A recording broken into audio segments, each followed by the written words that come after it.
Hi, class. Welcome to week 4. We've got a lot to talk about with this week's video.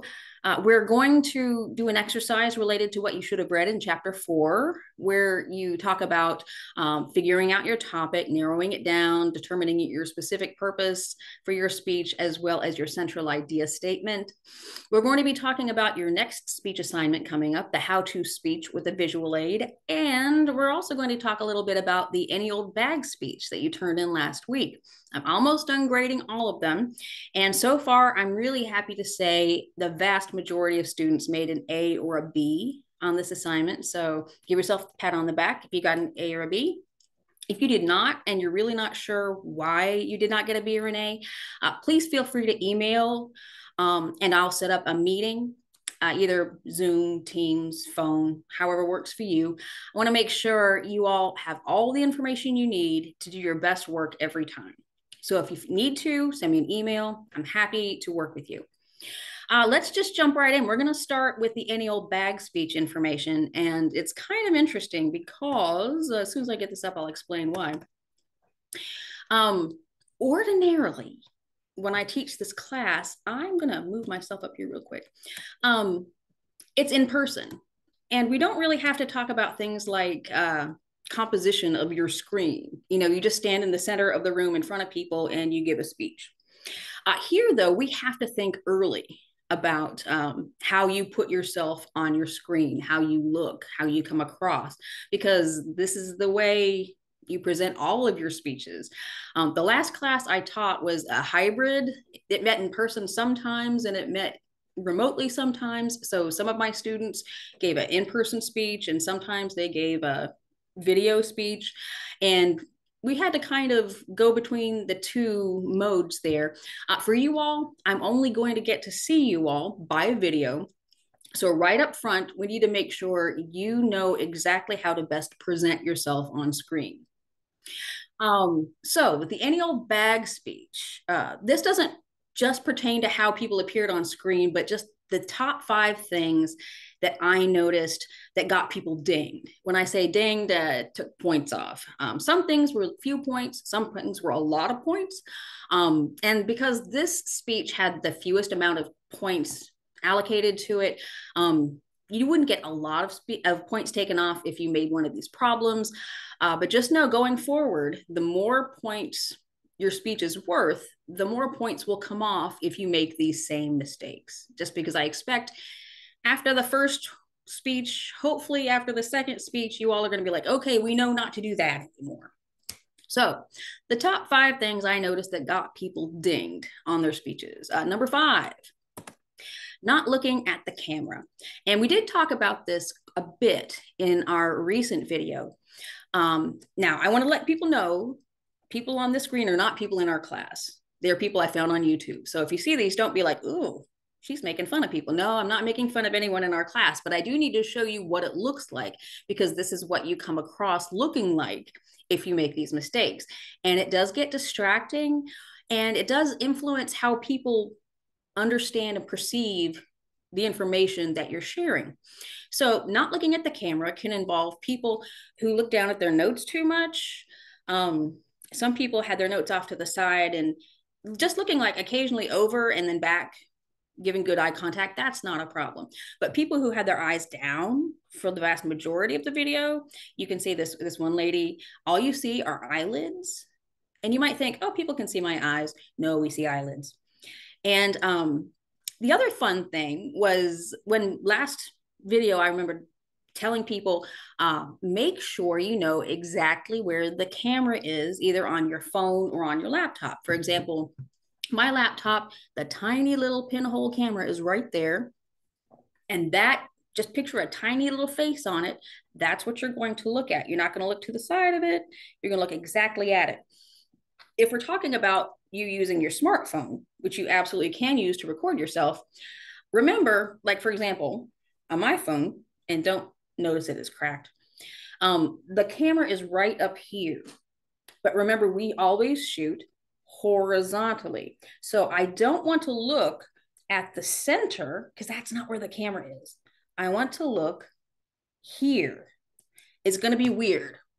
It is going to be very weird. And in fact, for my job, a lot of times I'm out in the field, I've got my phone set up on a tripod, and I have to stare at the edge of my phone, because if I don't, if my eyes are looking here, it looks like I'm looking just off. Like, see this girl down here at the bottom? That's kind of what it looks like. It looks like I'm just missing you, and it's distracting.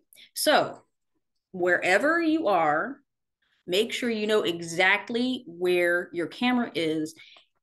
Imagine a tiny little face where that camera is and look exactly at that face. You'll get used to it. It's hard at first, trust me. And this isn't to say you have to just gaze at it the entire time. You can't look away at all. No, no, no. Just remember that camera is a person. And if you're having a conversation with a person, you wouldn't just be like looking around at everything but that person. You spend a good amount of time looking at them. So that's kind of the feeling we want to have, is that this is a conversational situation. I'm sharing stuff with you. You want to look people in the eye, have good eye contact. And looking people in the eye in our version of this is looking straight at the camera. Number 4, not practicing enough. And if you ever play poker, there are always tells that people have where you can figure out what kind of cards they have, or if they have a good hand or a bad hand, or, you know, what they think about, what they're thinking about with regard to if they think they can win or not. It's exactly the same with a speech. There are certain tells that give people away every time and let me know you didn't practice enough. One is you just don't know the information well enough. So that's an easy one. But if you're having to think really hard about what comes up next, if you didn't sit down and work out, okay, first I'm going to talk about this, and then I'm going to talk about this, and what I'm going to say about them is this, and what I'm going to say about that is that, and then you practice it again and again and again. If you're trying to think about things, you get eyes going up like this lovely lady has done. You get people kind of looking around trying to see if something will spur their attention. You get a lot of stuttering, stammering, while your brain is in gear trying to be like, what comes next? Because you know we can't edit. So, you know, if let's say you've done 5 items in your bag and you get to the 4th item and your brain just goes, you don't want to stop and do it again. So your brain is like, but my 5th item is, you know, there are just tells, either verbally, non-verbally, that let me know you didn't practice enough. And it was obvious in most cases, the people who could have used a little more practicing.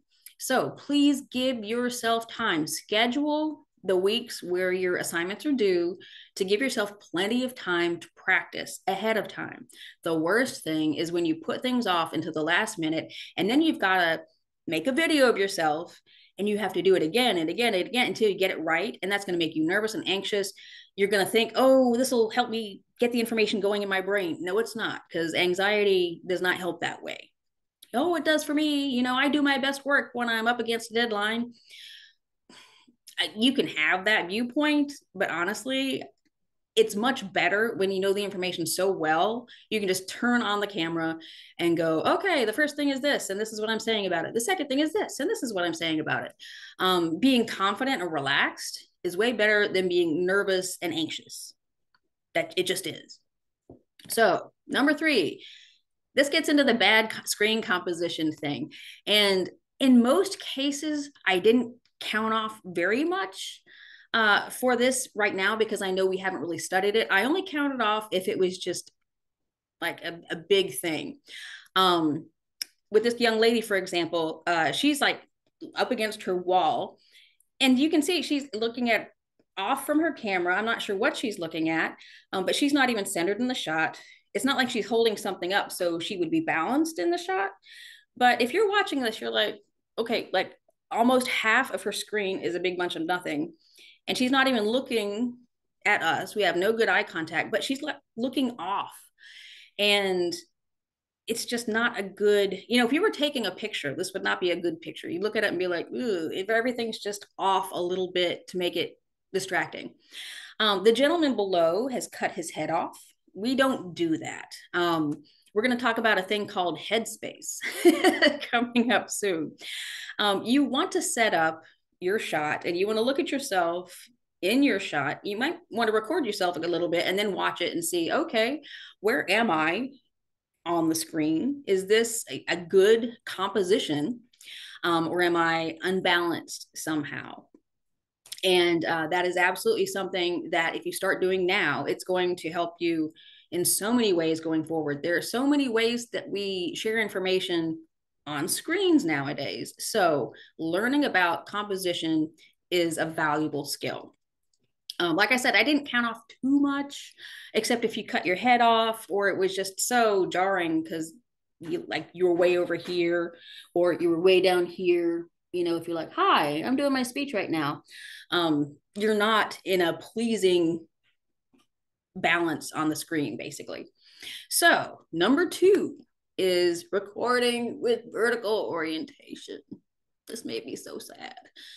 Hopefully everybody saw the first week video where we talked about the syllabus, and in the syllabus, in all caps, it's do not record your videos in vertical orientation. We always record them in horizontal orientation. Why is this? Well, most screens themselves are in a horizontal orientation. If you go to a movie, it's a horizontal rectangle. If you watch TV, it's a horizontal rectangle. Look at your laptop, it's a horizontal rectangle. We're starting to see some variation nowadays, like with Instagram, it's a square, which, it's kind of a different thing. Most professionals, I mean, the vast majority of communication professionals prefer and insist upon horizontal orientation. So that's what we're going to do. This doesn't mean you don't see a lot of YouTubers, influencers, people going around, hey, and they're totally vertical. They can do what they want. That's their profession. They're getting paid. I'm not against anyone getting paid, however they do it. For our class, we will always be horizontal. And with these 2 examples, you can see kind of why horizontal doesn't really work for us. One, we're watching on YouTube, which is how we're sharing our videos. And the first thing that happens, or tends to happen, when you shoot vertically, is you put your head in the center. Here, I can't shoot it. I'm about to circle it. You put your head in the center of the shot. That gives you a lot of space above your head, empty space. It's not like we want to fill up all the space, but we want there to be balance. And if there's nothing above your head for like inches and inches and inches, you're just not using your screen to your best potential. The second girl below, hey, we've got a decent amount of head space. I mean, it's a little much, but I would not count off for that. However, because she's shot vertically, the YouTube format basically is horizontal. So they have to give you these white rectangle bars on either side of your screen because that's just how they format things. That's all space you could be using that you should be filling, but you're not because you shot vertically. If you're horizontal, you've got all of this space that it will appear on the YouTube format, and it'll just look better. You'll be better balanced. It'll be more interesting. I know sometimes people, if they shoot vertically, there are things you can do to kind of blur out the sides and make them kind of blend in. Don't do that. Just start with horizontal to start with, and you've solved all those problems right away. And anyway, it's a requirement for this class. So please, going forward, please shoot horizontally. All right. The number 1 thing I noticed that got people dinged, they didn't meet or they exceeded the time limit.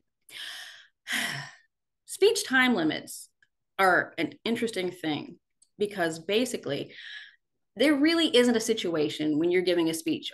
I shouldn't say that. There are some occasions where time limit doesn't matter, but they're rare.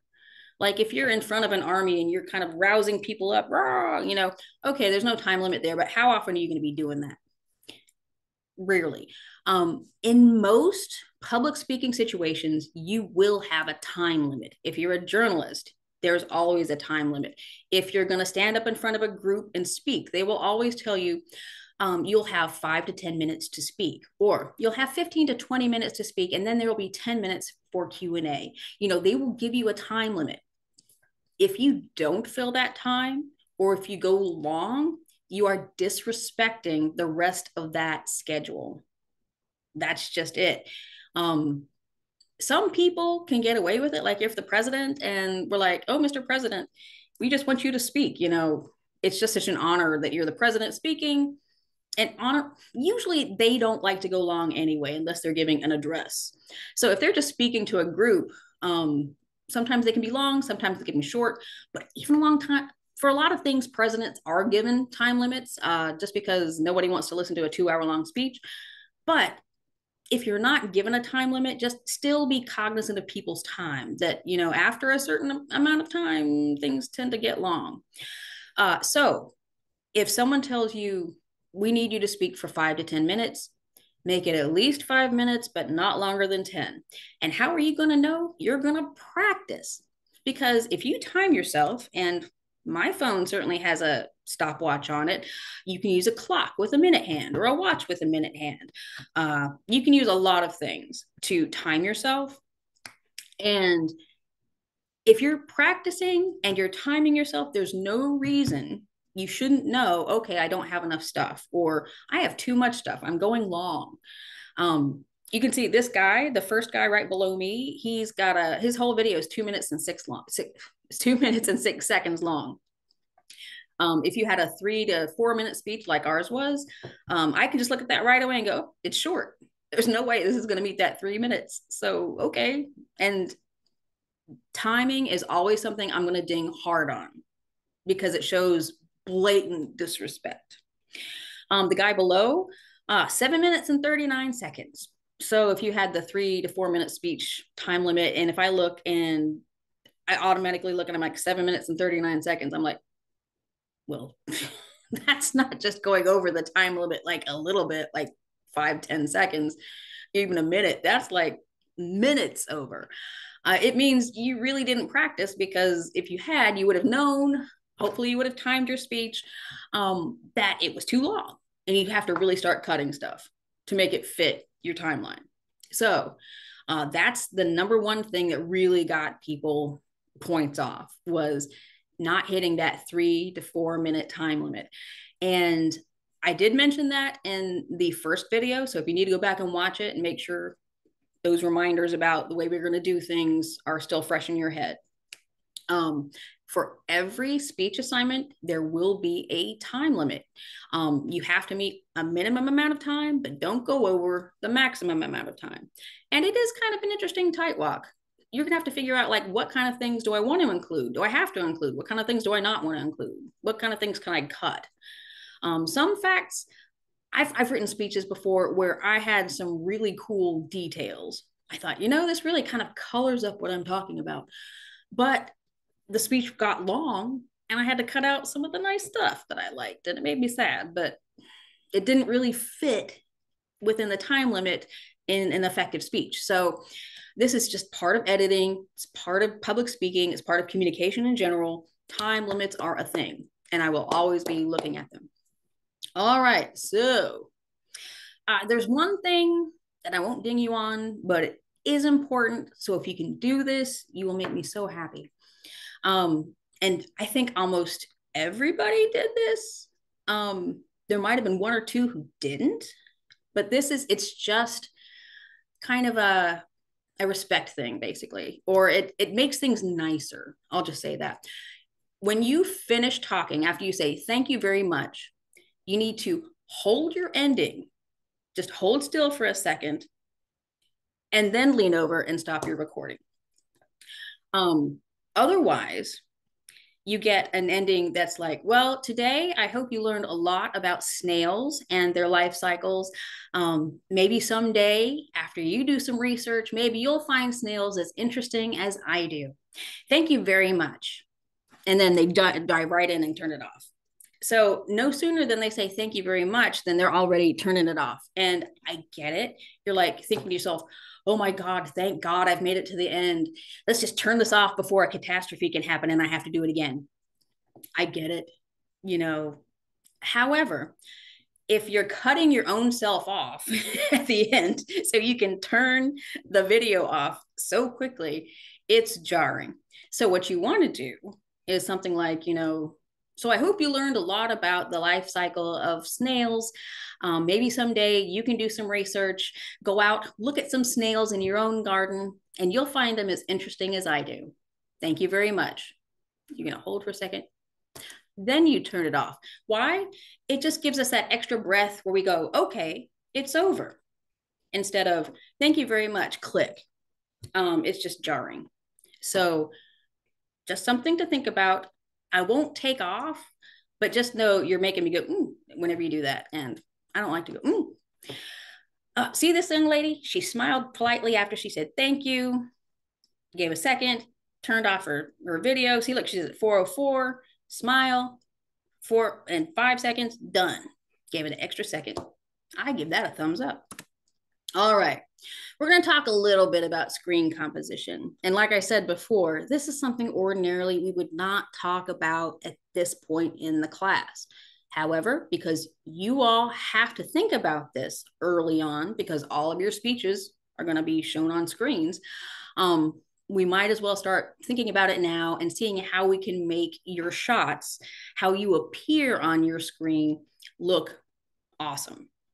So there are a bunch of different shots. If you've ever done photography or videography, you might have heard some of these terms before. If you've ever done journalism, like working on your high school TV show, or maybe you just watch actors or directors talking about these sorts of things, you might have heard some of these terms before, but we're going to make good use of them. So I want you to make sure you understand what they are. So when we're talking about screen composition, we're talking about how you and the items that you're using are arranged on your screen.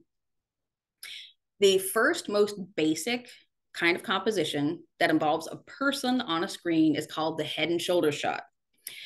And it's because you see the head and shoulders, and that's pretty much it. So below me, you see a couple of guys, a couple of people, I should say, a woman and a man, in a head and shoulder shot. They're right in the center of their screen. You've got their head, you've got their shoulders, and not much else. Please notice there's a little bit of head space above their heads. Their head isn't coming out of the top, but it's not low either, where you have a lot of head space open. There's just enough to where you can see the whole head. There in the center, you've got head and shoulders prominent. So what does this mean? You're going to have to be close enough to your camera to where you get this kind of composition. You can't be sitting so far back, although you can kind of tilt and make things work. You could do this. This isn't too bad. But, honestly, you probably will have to sit and angle yourself. Okay, how can I play with your laptop, play with your camera a little bit? Okay, this is a head and shoulder shot. You're not like over here. That's a whole other thing. We're going to talk about it. You're not down here. You're not up here. You're not like this or whatever. It's straight on head and shoulders. The upper torso shot is pretty much what it is too. It's like a head and shoulder shot, except we're going now down towards your waist. And the upper torso shot is good if you want to use your hands, your arms. Notice the weatherman right below me. He's in basically an upper torso shot. He's got some headspace above his head. But you can see his arms. He's holding a microphone, and being not so close, being more back to where you can see more of his upper body, he's able to maneuver about on his scene, point things out, and you see a lot of the hand gestures there. Hand gestures can be really important in public speaking, and there will be occasions within your speech giving, even though you're recording things like this, where you will want to show your hands in use. So if I were going to do one, I need to back up a little bit. Let's see. I will back further than this. And this is the fun that you're going to have trying to figure out how you should compose your speech. This, I probably need to sit further back, but you can, if I hold my hands up, you can see I can do it better. If I'm this close, and it's just a head and shoulder shot, I really have to kind of raise things up to be seen. Whereas if I'm scooted back and I've paid attention to my composition, you know, if I'm holding something up, it's a much easier thing to do. I can show things much larger. Trying to see what I have that would be larger. Here's my folio. You know, I can hold it up. If I'm outside and I'm like, how to identify trees, this is an oak, this is a birch. It gives you a lot more space, basically, to do gestures and movement. Let me come back. The anchor woman at the bottom, she is in an upper torso shot, even though you might see a lot of anchor people just do head and shoulders.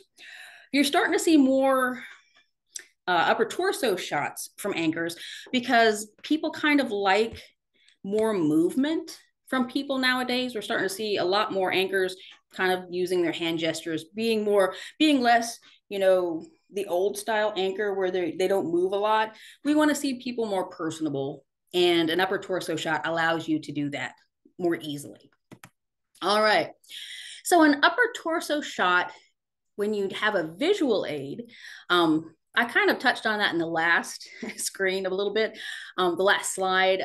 But if you have a visual aid and you want to use it with an upper torso shot, you really have to kind of figure out how you're going to compose it. The guy at the bottom, he has decided he wants to hold his item in front of him. This is a legitimate idea because it really does kind of put the item right where people can see it. So if I'm doing a upper torso shot with a visual aid and I want to hold it in front of me, I can do that. Just don't look at the weird artwork with my husband and me. But notice you're going to basically cut yourself off a little bit. Maybe you're okay with that. Maybe it works that way. Don't hold your item up so you cover up your face. You might be like, well, I see myself perfectly and I see my camera. Look, my eyes are looking straight at it. You don't cut your face off. Don't cut off things that you don't want to cut off with your visual aid. That's really the only drawback with holding things up in front of you. Be like, this is my smartphone. It is a Samsung blah blah blah model. The anchor woman below me, she has what is a very popular visual aid these days. They put a huge monitor behind her to the side, and they will pop up pictures of the news coming up. That's a visual aid. And because it's large and the focus should be on her, but also on the pictures that are going to pop up, she's off to the side.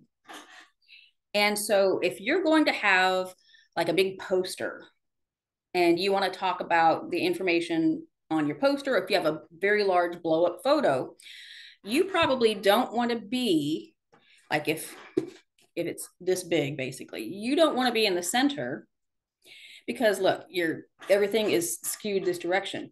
You want to probably put yourself over here and be like, this is my very large picture or my poster of whatever. And see, look, I'm here, it's there, there's more balance. So really, when you're working with a visual aid, practicing while recording yourself is very important. So you can make sure people can see what you're trying to show them. I'd like to show you how to install an app. The first thing you're going to do is you want to make sure people can see what you're doing. You want to make sure that your shot is composed and balanced. Visual aid here, maybe I'm here. Or if you want to show it where it's centered, see, look, if I do it like this, head and shoulders, here, I'm holding my phone. Let me show you how to do an app. You don't see it so well. So you really have to practice and figure out what the best way to do things is. So I'm doing this. Then you should get this. Then you should get this. Practice, practice, practice. Do not wait until the last minute to figure out how to use your visual aid because it will make you crazy. You're going to be like, oh, I should have done this before. And I'll just be across the miles going, yep. All right. A full body shot, like it says, it's what it is on the label. It's showing your entire body in the shot. And you might think, well, when am I going to use that? Honestly, when we're doing our how-to video with the visual aid, it kind of depends what you want to demonstrate. You might want to show your whole body doing something. Look at the weightlifting guy below. You know, he's showing how to properly do a, and I don't know anything about weightlifting. So whatever this move is, he's showing the correct body style, you know, how you should hold yourself to cleanly press the weight up. And so he shows his whole body. His body is well composed in the screen. He's right in the middle. You can see all of him from his feet to his head.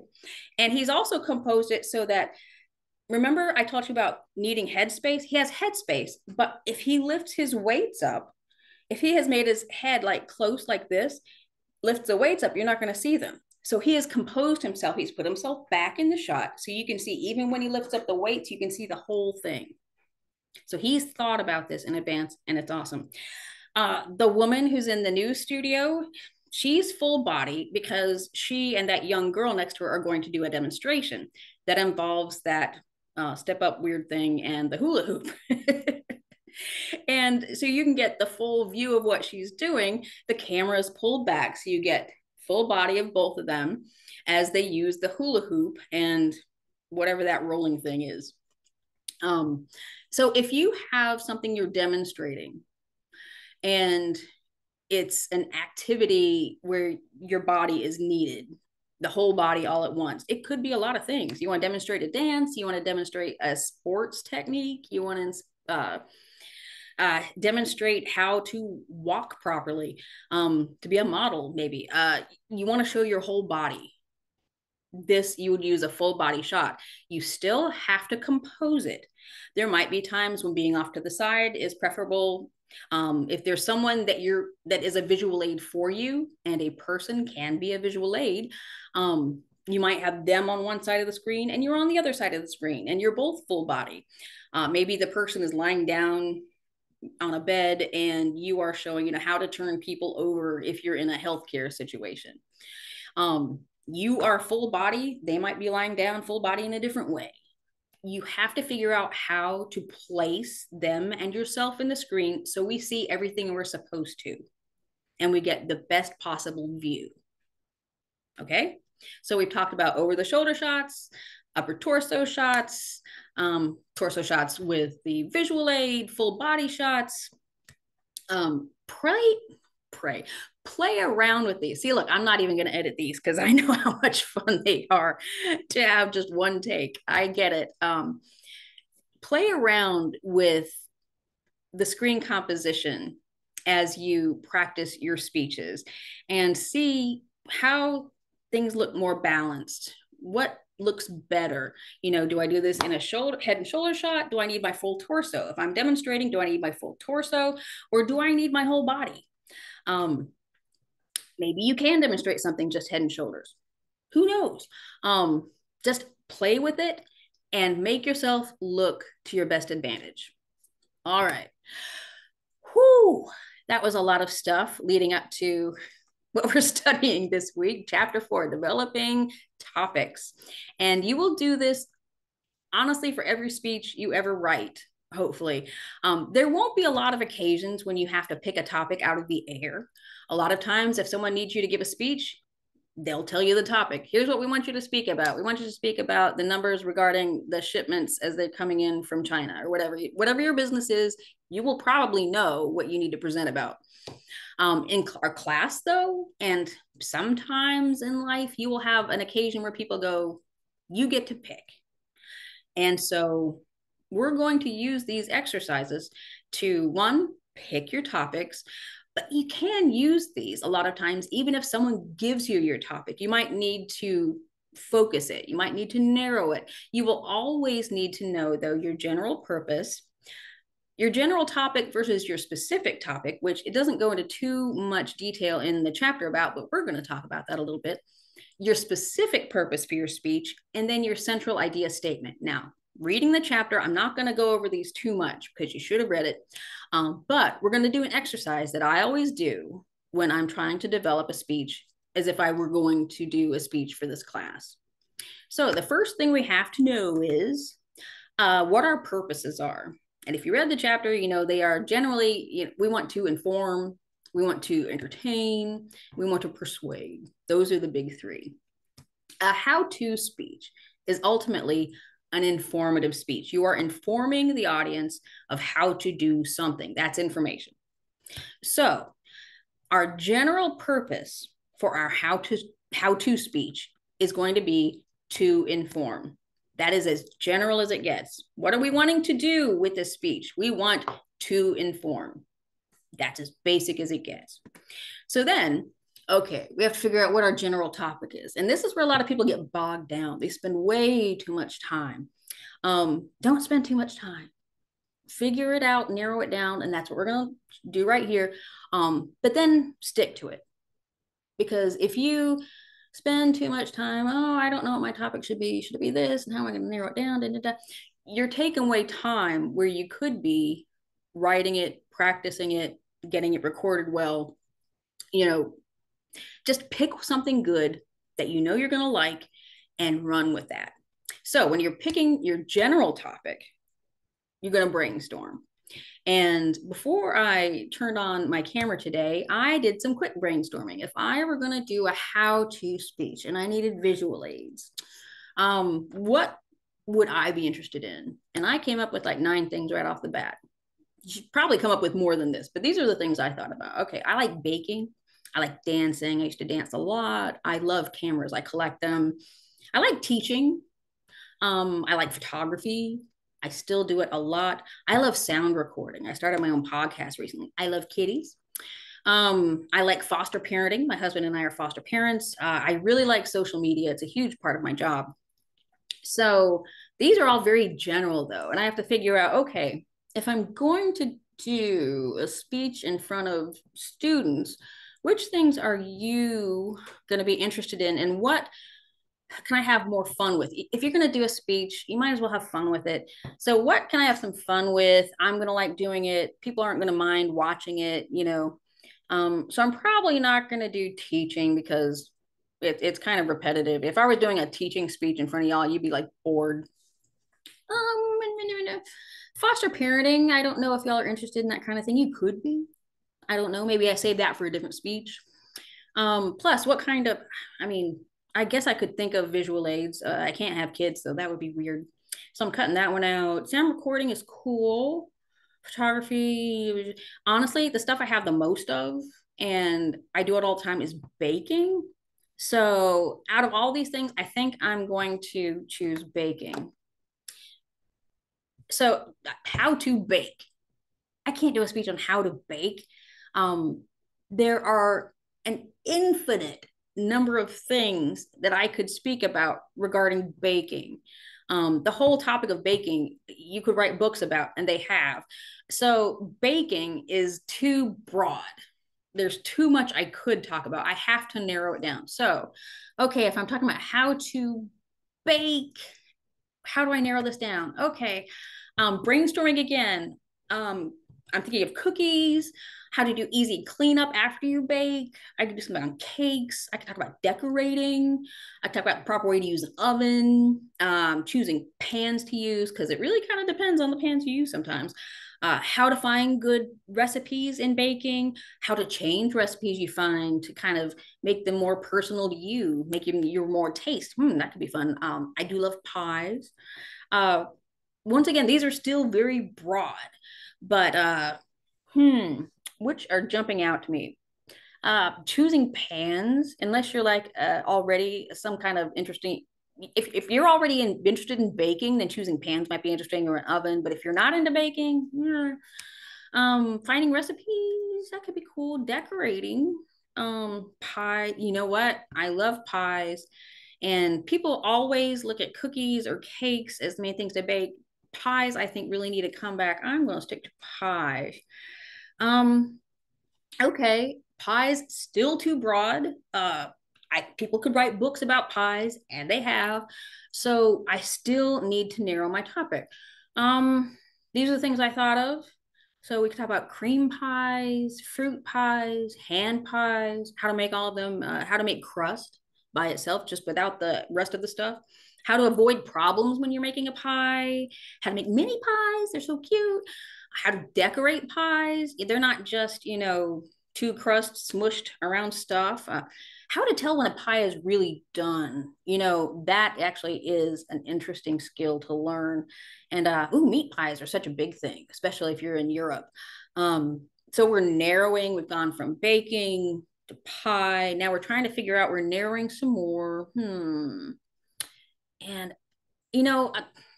if I talk about fruit pies, I still have to narrow quite a bit, or cream pies. When is pie done is still, it's pretty specific already. So I could do that, and that would be a really good specific way to go. But I think when I'm talking about visuals, and like, when is pie done, I have to have like an undone pie versus an overdone pie. And that sounds like a lot of visual aid for me. I might do decorating pies. Okay. So we've gone from baking to pies, now decorating pies. That's a how-to. I still have to kind of figure out what specifically about baking, decorating pies I'm going to do. So I'm more and more brainstorming, but we're getting narrow and narrow and narrower as we go. So easy ways to decorate pies, fancy way to decorate pies, cheap ways to decorate pies, how to decorate pies before you bake them, how to decorate pies after you bake them, how to decorate mini pies to make them super cute, how to decorate the cream in a cream pie, how to decorate the crust on a crusted pie, how to take a piece of pie on a plate and decorate it extra special. Gosh, I think I could combine some of these things. Cheap ways to do things are always interesting, I think. Fancy. Although the guys, I think, watching this would be like, you might be interested in cooking. I shouldn't discriminate. Maybe you're interested in learning fancy ways to bake a pie or to decorate one.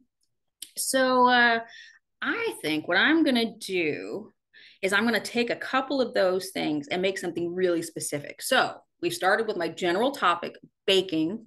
We moved on to pies and then decorating pies.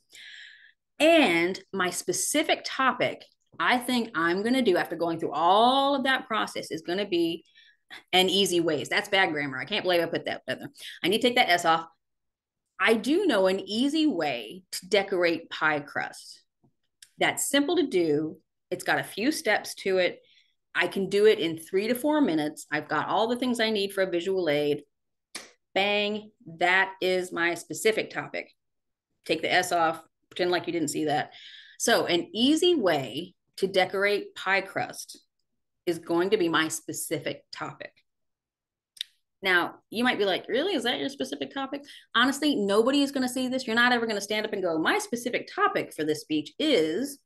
No, this is basically to help you get organized. So even if it sounds a little awkward, as long as it's specific and it explains what you want to talk about, that's good to go. So remember our general purpose. We want to inform. This takes us to our specific purpose. And this basically is just for our speech, what we specifically want to accomplish.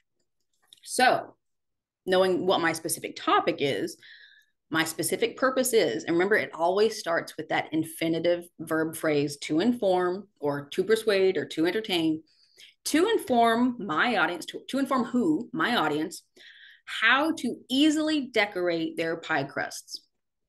That's it. Anything that I research or study or think of while I'm putting the speech together that is about this easy method of decorating pie crusts goes into my speech. Anything that's not really about this method to easily decorate pie crusts goes out. That will help me keep the time. But that also helps make things specific. So my specific purpose, to inform my audience how to easily decorate their pie crusts. This leads to us developing our central idea statement. If you read the book, a lot of people do call it a thesis statement. I use the two interchangeably. So it's either a central idea or it's going to be your thesis statement.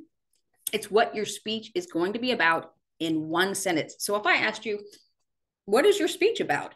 You could give me your central idea statement, and I would know exactly what I'm going to hear in your speech in one sentence. It doesn't have to be all the information in the speech, but if you heard it, you'd be like, okay, I understand what I'm going to hear now. So as I'm developing my central idea statement, what my speech is about, I know that I'm organizing my how-to speech according to steps, and we're going to review the assignment coming up in a minute. You need to figure out what all the different steps are in the process. And when I decorate crust in this easy method, there are 4 steps. So first step is you're going to make cutouts from the dough scraps. You're going to place the cutouts on the top pie crust. You're going to crimp the edges of the pie crust together to make it pretty on the outside. And then you're going to use an egg wash, which is basically egg whites and water you whip together. You kind of brush that on top of your crust, and when it bakes, it makes it nice and shiny. So I've got 4 steps, and I know specifically what I want to do with my speech. So with all this information, I come up with my central idea statement, which is, it is easy to decorate your pie crusts by using shapes cut from dough scraps and then crimping your crust edges together in a fancy way. So I've basically taken some of those steps and combined them up a little bit to the main steps. But if I told you this sentence, what is your how-to speech about? I'd say basically it's my how-to speech is about how easy it is to decorate your pie crusts by using shapes cut from dough scraps and then crimping your crust edges together in a fancy way. So my introduction in my speech, I'd be talking about, pies and pie crust and how everyone likes to make things a little prettier nowadays, really decorate things. And it's very easy to do. Here's an easy method that I like to use. It's really easy to decorate your pie crust by using shapes cut from dough scraps and then crimping your crust edges together in a fancy way. And then I'd go into all the steps in the body of my speech. That is how you get from the general purpose all the way to a central idea statement. It's not hard. And I know you're going, really? Do we have to do all those steps? Can't I just be like, okay, I like to ride horses. I would like to do a speech on how to properly get on a horse. My purpose is, honestly, going through the process, you will be more assured and confident about what you're choosing. You will also have done a lot of the legwork. Like here, I already know what my 4 steps are, which is going to form the body of my speech. Bang, bang. I don't have to sit there and later on when I'm trying to write my speech going, well, what am I going to write my speech about? Because I needed to know that in order to write my central idea statement. And doing all this before you really write your speech, it makes writing the actual speech so much easier. I do all of this to this day. I do public relations for the Georgia Department of Transportation. I'm a consultant. And even when my boss at the GDOT asks me, can you write me a speech? It has to be 4 minutes long. It needs to be about this program. I go with him and I'm like, okay, we need to specifically know, what are you trying to do? That's your purpose. And what exactly are we wanting to say? What are we trying to reinforce? That idea. That's my central idea statement. So he and I will do the brainstorming part, even though he doesn't know we're going through this process. That's what we're doing. And ultimately, I get to a central idea statement that is basically what the speech is about. And I use all these steps to then make sure I'm writing appropriately. Anything that's about decorating pie crusts by using dough scraps can go in my speech. Anything that's not about that is out of my speech. If, I do know there's a way that you can paint colors on pie crust and they turn out super cute. Well, that's not what this speech is about. Maybe that's a different speech for down the road, but that doesn't go into this speech. So it helps okay, this is what goes in, this is what doesn't go in. And it really keeps you focused on your assignment. Whoo, that was a lot. Okay, so this week, we want to go ahead and work out your how-to speech, the general topics that you might think about. Find yourself a specific topic, work out what your specific purpose and your central idea statement are. And I also want you to review your syllabus because apparently some people have forgotten some things. just to remind yourself of the important details. Now, let's talk about our how-to speech and what it is. So I'm going to share my screen again. Here we go. So on our school page, or our class page, excuse me, the how-to speech with a visual aid. The information is now in there. For this speech, you will demonstrate how to do something. And in the demonstration, you will need to use at least one, you can use more, visual aid. We're going to talk about the types of visual aids coming up, but hopefully most of you have an idea of what a visual aid is. You're going to break down your demonstration into steps, and you will use these steps to organize your speech. Your speech will be impromptu, like the last one, where you'll have a few notes you might be able to use, but you will not have to turn in an outline. The next two speeches, yes, you will probably need, you will need to turn in an outline. But for this one, you can mostly do it off the top of your head with a few notes. You should, if you pick an activity you're familiar with, be really familiar with the steps involved. So you will need to practice it beforehand, so it's not spontaneous. You should know what you're going to demonstrate and what you're going to say about each step. And I can't believe I misspelled the word step. Don't look at that. You should display your visual aids and use them appropriately as you demonstrate your how-to. But also remember, you're addressing an audience, your classmates and myself. So make sure to give eye contact to the camera. You will record yourself giving this speech with your video camera, so make sure your demonstration and your visual aids can be seen clearly. You may stand or sit to give your speech as long as we can see your face and the items clearly. Even if you're doing a full body, we still want to see your face talking. Your speech should be 3 to 4 minutes long. Remember our big buildup about the time limit we talked about earlier today. It should contain, in this order, you'll have a beginning. You're going to do a short introduction with your name. Hi, I am Penny Brooks. What you're going to be demonstrating and why you selected this activity. And honestly, this is a good place to mention your central idea statement. Do not come out and be like, my central idea statement is, just naturally say the sentence, because it is what your speech is about. So by hearing that, we all know what we're going to see coming up in your speech. Next, you'll have the body of your speech, which is all the steps of your demonstration in order. And it's basically going to be like, well, first you're going to do A, the first thing.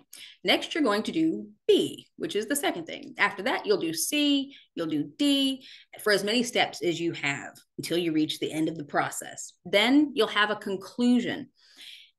You're going to show what you should have at the end of your activity. If you're doing something physical, you might want to do it all, not step by step, but all in one gradual motion. Whereas in the body, you were showing all the different pieces of what you're doing at the conclusion, like if you're getting on a horse. So when you're getting on a horse, you should look like this, and you put your foot up in the stirrup and shoop yourself up. If you're successful, this is what it should look like. Also, you should let people know if they want to build on your new skill, here's how you can follow up. If I'm talking about decorating pie crust, I can say, if you really enjoy decorating pie crusts with the dough scraps, there are YouTube videos that show you how to make super special shapes. And there is a book by specific author that I think you really should check out. I think it's fantastic. Then you want to thank your audience. Remember, give a second, and then turn your video off. As you have a time limit, you need to time yourself while you practice so that you know if you have enough plan to fill the time, but not too much. As I said before, it's just as much a problem to go over time as it is under. Record your presentation with your video camera. This speech is unlike all others for this course in that you are allowed to have edits.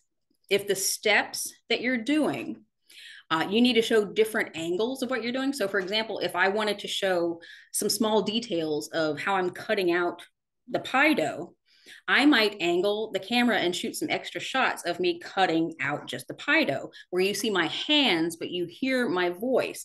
That is allowed. If I'm getting up on a horse, I might want to show a close-up of the stirrup and how you put your foot into it properly. So if you want to do a slow close up or something like that, or you want to pull back so people can see a broader scene, see more scope of what's around you, absolutely, you can use those edits.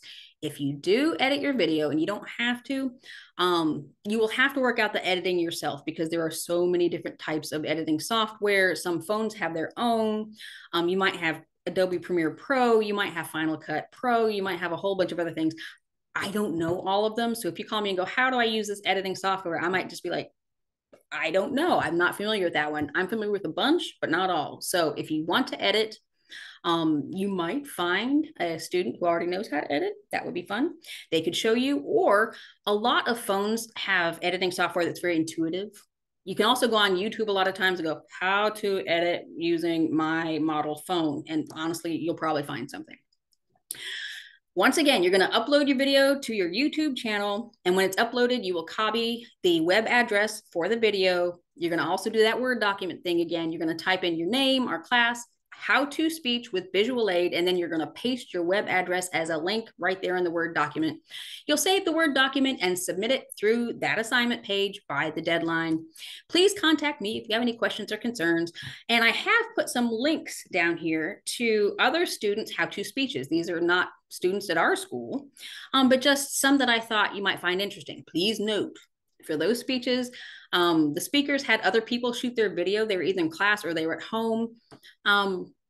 Some classes do that. I don't, because if you like, here, mom, take my phone and record me.